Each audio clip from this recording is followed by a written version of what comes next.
All right, everyone, welcome to our next event for Virtual Family Appreciation Week.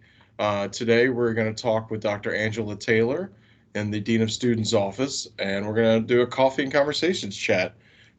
So, we wanted to, at least as we do with most of these events, run over a couple of ground rules. So, before we get started, as we mentioned, like many of our other events, today's meeting will be recorded, so you can access it at any time, and we'll post it on our various platforms. And if when you hop on in the chat, just please take a moment to introduce yourself, name, city, region, your student's classification as far as what year they are. And then if you have any questions, just utilize that chat function. Our moderators will ensure that your questions are answered.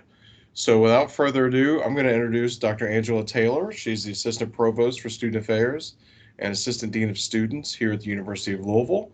And she's going to run through a presentation with some highlights and things about what the Dean of Students office does and some ways to connect and assist your students. So Angela, take it over. It's all you. Thanks, Dr. Giddings. Here, I'll go ahead and share my screen this morning with everybody.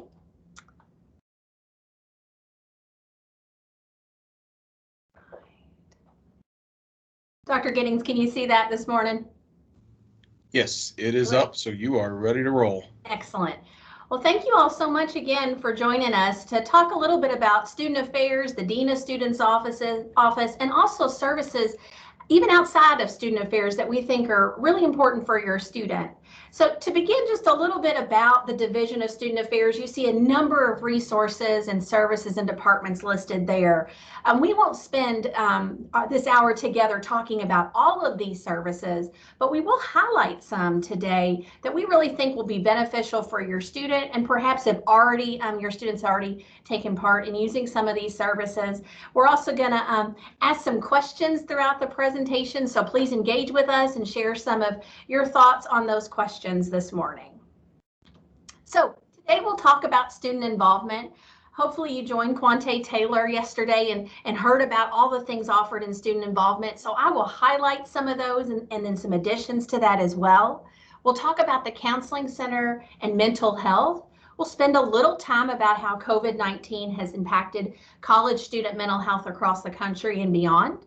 We'll talk about a great resource for you and your student as you're looking for services at the institution beyond student affairs, the entire institution, called Concern Center. Great resource, very easy to use. We'll talk about wellness opportunities and our intramural and recreation sports and our SRC. And then we'll finish up talking about REACH with academic counseling, academic coaching, and peer tutoring. I love this slide from one of our profiles in leadership. It says getting involved. So we're talking a little bit about student involvement. Getting involved has allowed me to truly understand being part of something bigger than myself. These opportunities have allowed me to grow as a student, citizen, friend, and have left a lasting impact on the person that I am. My leadership experiences have molded me into a distinguished young woman prepared to enter the workforce. I've been challenged to be innovative, collaborative, and persistent in the face of adversity. And the soft skills I have acquired will undoubtedly transfer and prove valuable in my professional career. And really that the student involvement area is really focused on many of those soft skills that are going to be valuable for your student as they go out into the workforce. So our first poll this morning, tell us, how involved is your student or students at the University of Louisville?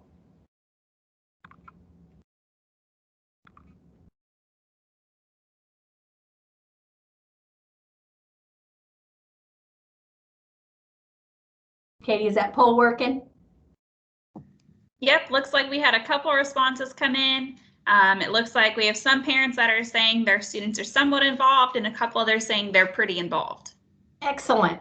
So we want to really encourage your student to be involved at the University of Louisville, however might work for them in their involvement. So studies tell us that students who are involved are happier, they're more likely to persist to graduation, and they're more successful in their academic program. So happier, more likely to persist to graduation, and more successful in their academic program. So in our Office of Student Involvement, your student's going to find recognized student organizations, over 400, fraternity and sorority life opportunities, campus programs, civic engagement, leadership development, and service learning. So involvement can really take place in either in those one-time opportunities or continual engagement opportunities. And how we want to encourage your student, and we hope you'll partner with us as you encourage your student to be involved, to find 3 ways to get involved: in their academic studies, in an area of interest, and something for them that's wellness focused. So academic studies, an area of interest, and something that's wellness focused. Now, I recognize that many of you may be thinking, I have students who have to work, they have other activities, maybe they're on co-op with our SPEED program. We acknowledge that. We acknowledge there are other things taking place in our students' lives beyond some of these student involvement opportunities. That's why it can be a one-time opportunity. It can also be a continual engagement opportunity. Really, whatever fits within their abilities, their needs, and their interest. So take some time, you and your student, to look at Engage. It's very easy to access, louisville.edu/engage. It's where your student can find organizations, over those 400 to choose from. They can stay connected and see news posts and group messaging. They can also keep track of their involvement. I think a lot about our students who they graduate in those 4 or 5 or 6 years, and they go out into the workforce, and at their first job, they're talking about that degree and they're talking about what they learned in the classroom, but they're absolutely using the skills they learned outside of the classroom in those interviews, but also can talk about how they applied those skills. Were they a student leader in one of our organizations? Did they plan an event on campus, no matter how big, small or large, right? Did they do some of that event planning skills? Were they giving back to the local community, showing their investment in diversity and inclusion by being involved in our Engage, Lead, Serve board? How were they connected? And those skills will really speak to that future employer. So I mentioned we talk a little bit about our counseling center, such an amazing resource here at the University of Louisville. We do know that there are we say there are 10 top concerns that students face in college as it relates to mental health. Those things include anxiety, stress, depression, family challenges, academic performance, a relationship problem, it's often specific, trauma, self-esteem or confidence, sleep, interpersonal functioning. And you can imagine sometimes these things are interwoven together, especially if someone hasn't been getting a lot of sleep, how that might impact some of the other areas of their life and their performance, both in school and beyond. So our next question we want to ask, how has COVID impacted your student? So you'll see in that poll some things that'll pop up. So go take a minute. What are some ways in which you've seen COVID impact your students' mental health?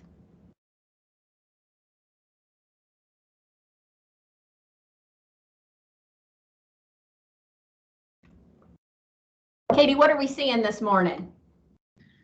It looks like we've got a couple parents saying that students' mental health has been affected, their motivation or focus, and missed experiences or opportunities. Absolutely. We know that our world, if you will, has been turned upside down with COVID-19.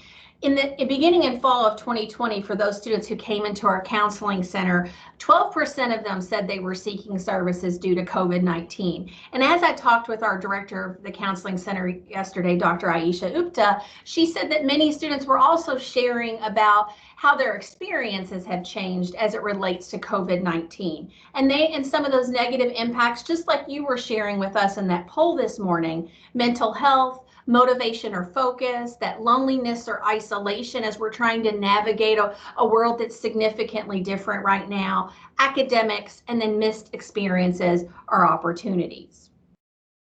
We also know that external factors impact college students' mental health, and our counseling center has shared those with us here.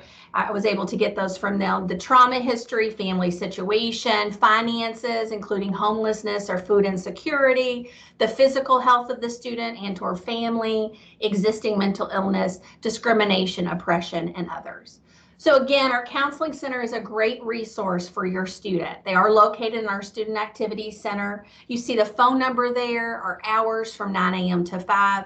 And perhaps they call our counseling center and they're not able to get an appointment right when they want it on that day and time because it's not available. If they do have an urgent or crisis need and need to speak with someone, they do not need an appointment. So please encourage your student to call, and between 9 and 4, they can speak with that counselor on call for that urgent consultation. And then here's some other great resources. You see here one of the mottos of our counseling center is Be Well U of L, and I love that graphic. But there are a number of great resources here to support our students and their mental health. Our office and the Dean of Students office, also located in the Student Activity Center, supports with advocacy, absence notification, and our student working with students of concern and our student care team. Our campus health services, which does have psychiatric services, located down at Cardinal Station. I've already mentioned our counseling center, our disability resource center located in Stevenson Hall, survivor advocacy with our Peace Center as well as our Women's Center, our university, our local Louisville Metro Police Department. We have a great resource online on our Dean of Students page, Helping Students in Distress. You're welcome to take a look at that resource too. Might give you some nuggets of information as a family member. Local community and mental health and crisis services, and then our 7 county services and our National Suicide Prevention Lifeline. All of these are outlined in both the Counseling Center's website. You'll find much of these resources, as well as our Dean of Students office has a number of these resources. Should you have any questions, you're welcome to post those in the chat about any of these resources. And if you can't seem to find more about that online, just reach out to us. All right, I mentioned at the beginning as we started today a little bit about our Concern Center, University of Louisville Concern Center. I encourage you to check this out. This is a reverse directory so that if your student is needing some assistance on campus and can't remember where to go for those services, this is a great resource where they can key in their concern or their category of concern, and they can look that up that way. So we'll be talking a little bit about REACH here in a moment, but REACH is our tutoring services on campus. And I find that sometimes our students just can't remember that it's called REACH. So they key in the word tutoring, REACH pops up in the Concern Center, and it tells them exactly where REACH is located, an email and a phone number to reach REACH. So louisville.concerncenter.com. All right, so now we want to talk a little bit about the wellness opportunities on campus. So in the chat, if you will share with us, what wellness activities, programs, or events has your student participated in? So share with us this morning, what are some of those places in which they've been involved in wellness activities?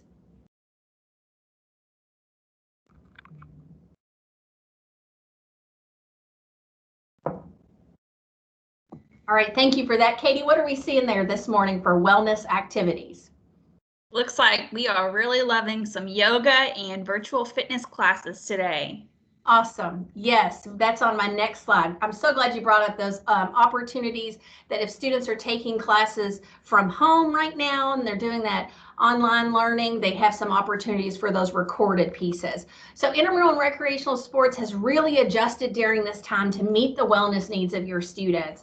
So they're going to have our in-person sports have been modified. You see an example there of both volleyball and basketball, how we've made those modifications. We also have new sports that have been safely conducted, like human foosball. Feel free to Google that. I haven't had an opportunity to play in that, but people are restricted to certain locations.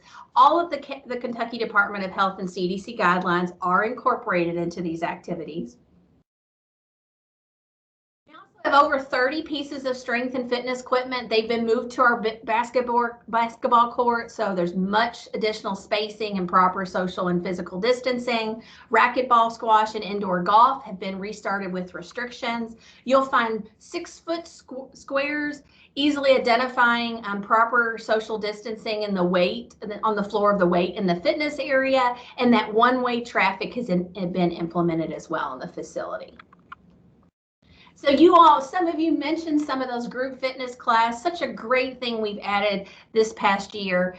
Group fitness classes, added as they relate to being live streamed and also recorded. So we've had those classes for a number of years of in person, and now we have live stream and recorded classes. Your student can find over 75 recorded workouts on Instagram and YouTube accounts. The indoor mat court now has a huge spin cycle studio. Cycling is one of our most popular classes, and so there's 10 feet of distance between those classes, and then personal training has been provided in the group fitness studio. So lots of ways for your student to engage in fitness and wellness activities here at the University of Louisville. And then I mentioned REACH, such a great resource for both academic coaching and then peer tutoring.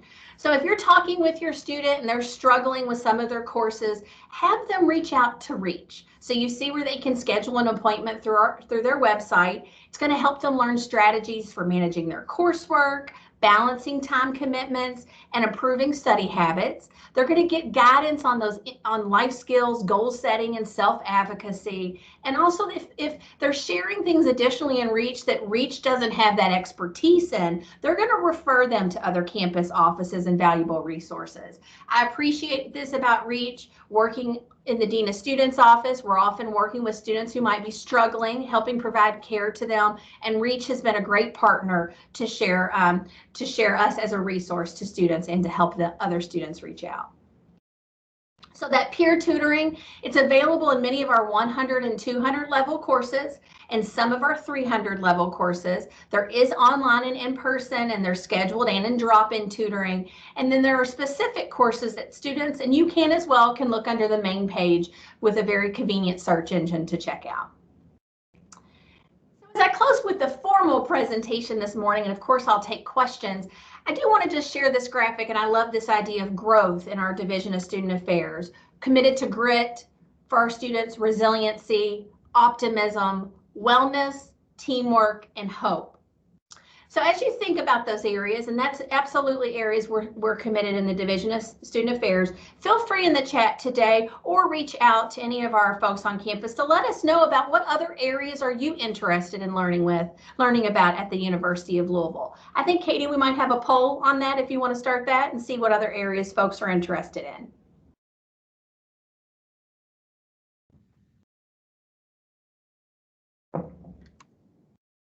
It looks like we've got some questions that people would like to learn more about campus housing and the Disability Resource Center. Great. So maybe some future presentations, or if you have specific questions, please put those in the chat, but those might be some future opportunities for us to engage in dialogue and provide resources about services here at U of L. What other questions do we have this morning? So, Dr. Taylor, we've had a few that have been fielded a little bit beforehand. Sometimes have been submitted, and some questions sometimes that we hear from parents and family members. So I thought I might guide through a couple of those, and you can help connect us. So one of the things that we've noticed on the website that piqued our interest and family or parent members had asked about is, what's the role of the student care team in the Dean of Students office? Yeah, absolutely. So the students care team is really designed to bring a number of members at the university together to support students in their retention persistence through the university, through college. So a student might present with a challenge. So maybe they share they've lost a grandparent. All right. We know that oftentimes students come into college and they lose someone for the first time in their life. And we hear about grandparents, and especially during this time, Dr. Giddings, with COVID-19, and people have lost family members.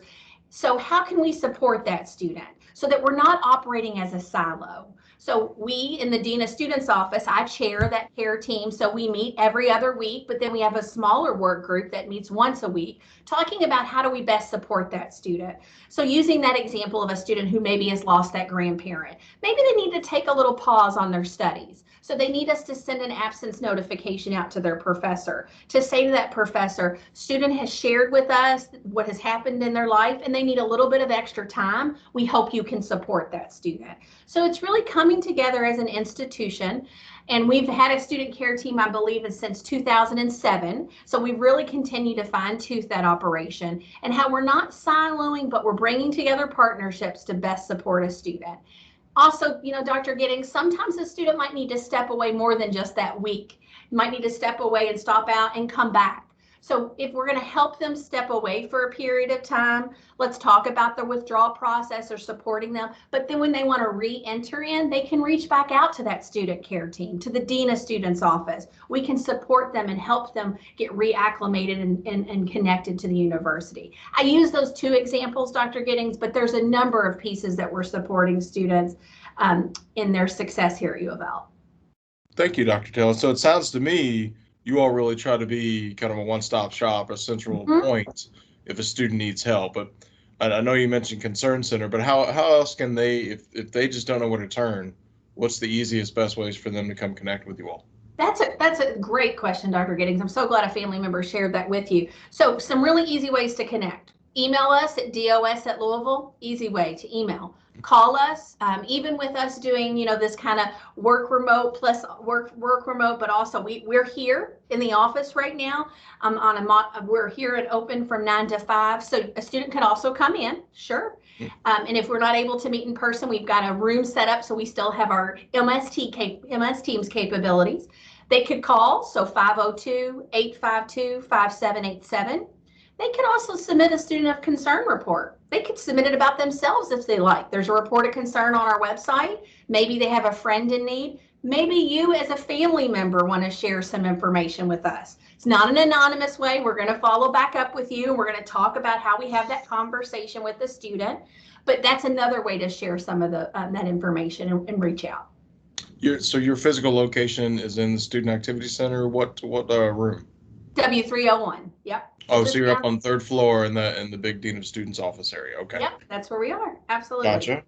So you had mentioned submit a student concern report. That led me to, there's a tab on the Dean of Students website that I was hoping you could explore a little bit more with them. It was a how to get help tab, and it seemed like a pretty good resource of a variety of things.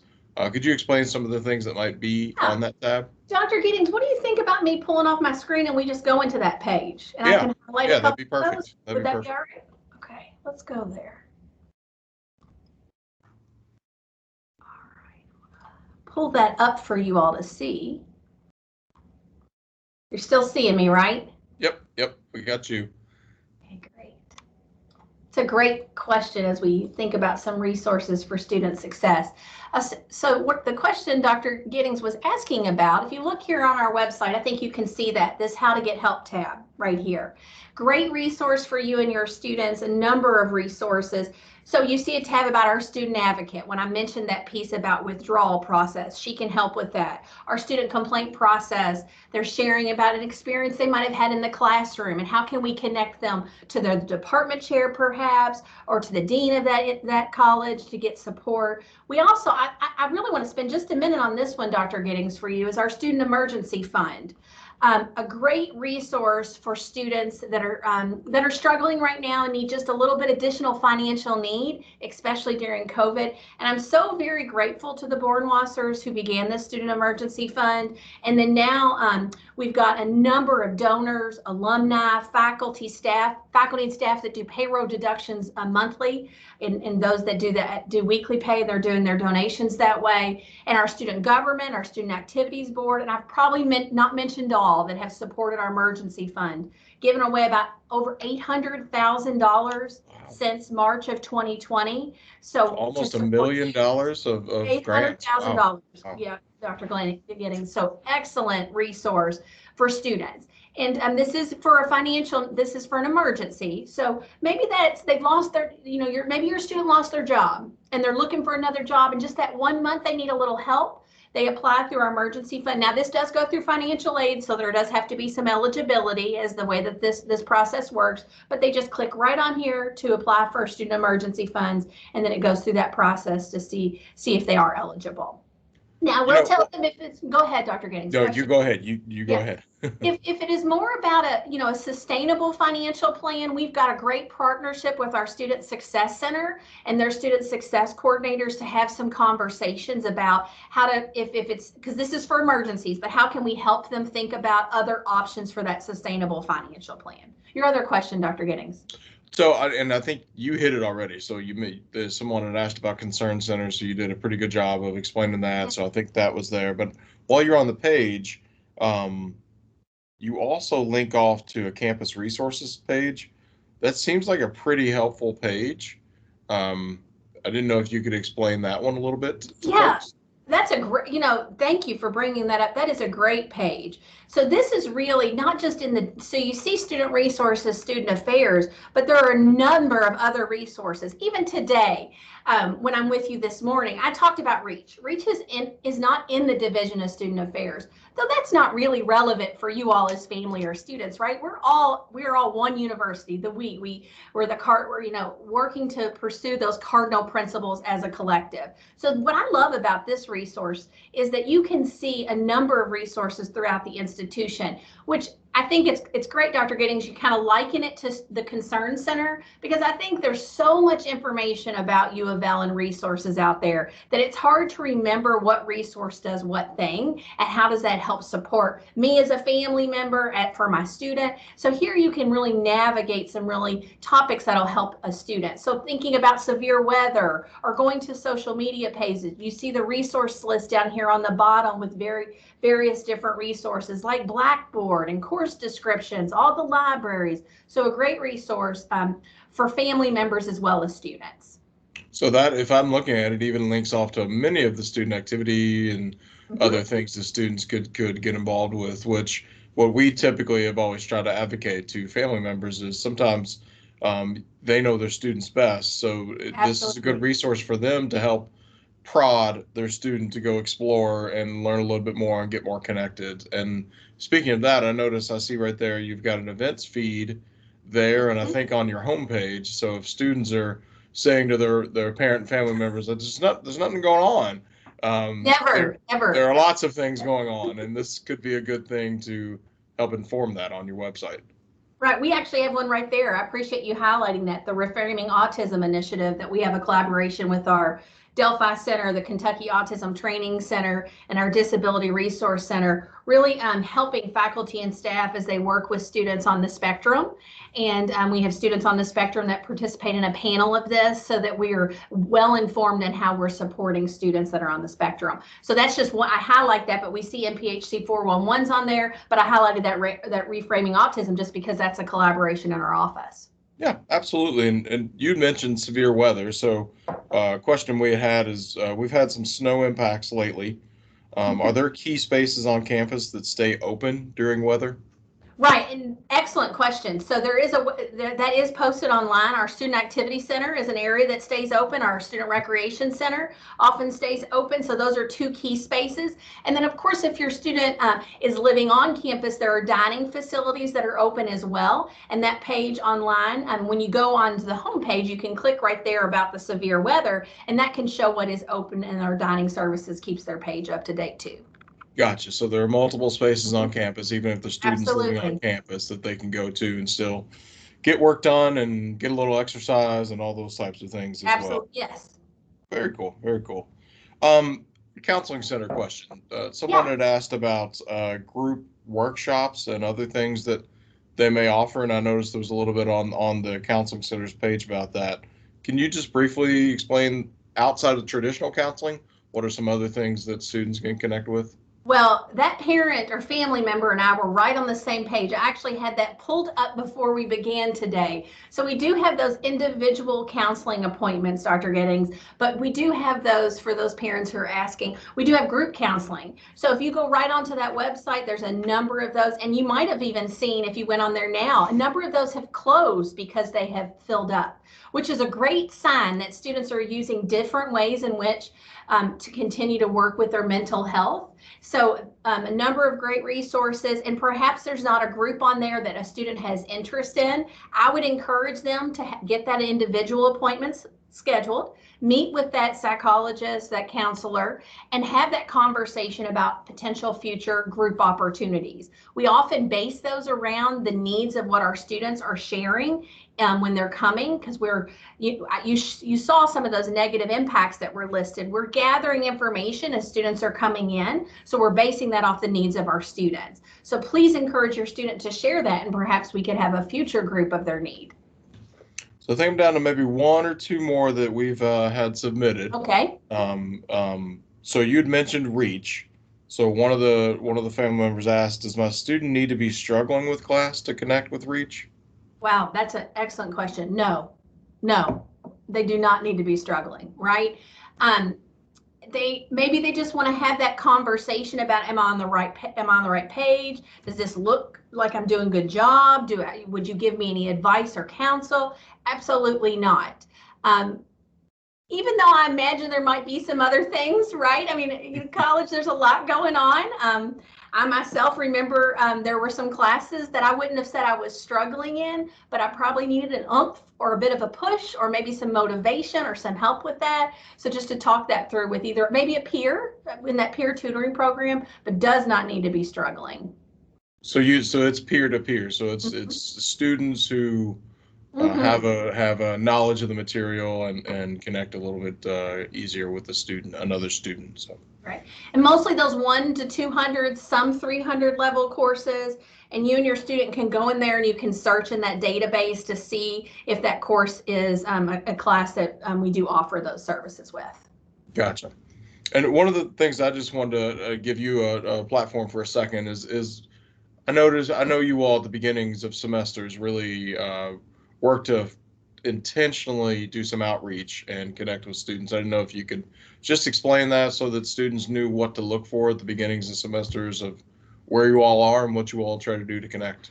Excellent. Yes. So one of the things that we do right at the beginning of the semester, or even before the semester, Dr. Giddings and Katie, who are helping with today in this facilitation of this, we have our welcome week, of course. So there's a number of things happening there. And though many of the participants are first year, we welcome the opportunity for any student to engage in welcome week. So I think sometimes students think, oh, that's just for first year students. Absolutely not. Other students, upperclassmen, can come to those activities. We hope so. We've often had a coffee and kind of conversation with our student affairs staff, but we've also had welcome tents too at the first couple of days of school. And I find what we're really doing in those welcome tents, many years we've handed out apples and waters, but we've answered questions. So we're down at the stadium and we're helping helping your student navigate the shuttle. Okay, how does that work? Because some of our students are a little anxious about that, and where am I going to get off and those kind of pieces. So we're talking about that. But then we have one over at Humanities, and we're just answering questions about, well, what building is this? How do I get to that building?